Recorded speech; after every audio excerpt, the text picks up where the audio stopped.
Well, this piece was initially inspired by a chance encounter, and as many tracks on the Midnight Sun album, the flame was rekindled in Perugia when I began working on it with some old equipment I got my hands on, like Atari Cubase ST and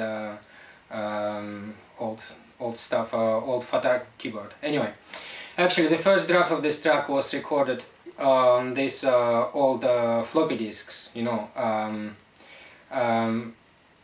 Anyway, it seems like something from Stone Age now. Huh. And a few years later, a friend of mine had a lot of trouble trying to convert them onto something usable, so compatible with the current technology. I thought I'd lost the piece, but anyway, we managed to salvage most of it. Oh, good. In its current version, it has a really lively rhythm and a rollicking beat. So can you tell us how that came about?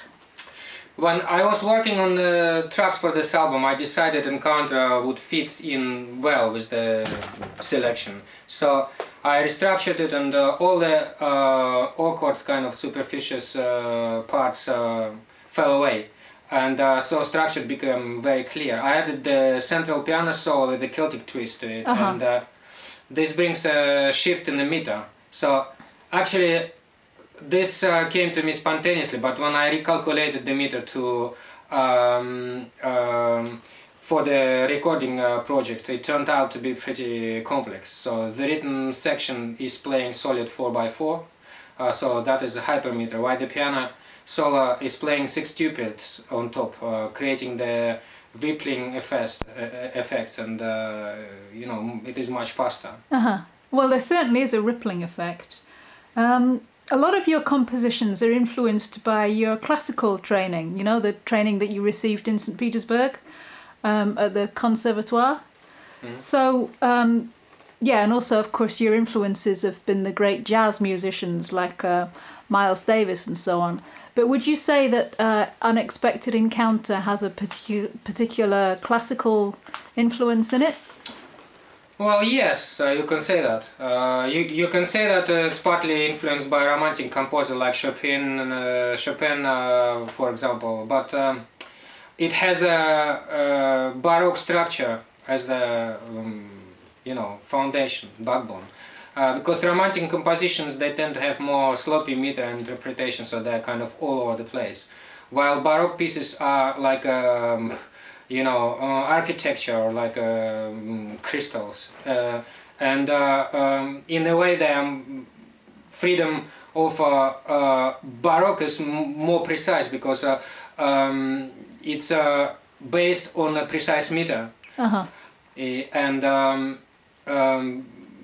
often they didn't even write the bass lanes, you know, for the pieces, so there was a lot of space for improvisation.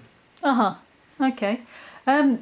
Just a minute ago you mentioned the Celtic piano solo, but the track also has a Latin feel to it. Can you tell us a bit about that? Yes, it's a second segment is based on bossa nova, basically. So it's a Brazilian form, and it's dedicated, basically associated a lot with the women and you know, romantic encounters, etc. So I think it fits quite well. Okay, but that's quite a variety of styles. We've got romantic, baroque, bossa nova, Celtic, rock. Don't you sometimes worry that they might sort of clash or create a discordant juxtaposition?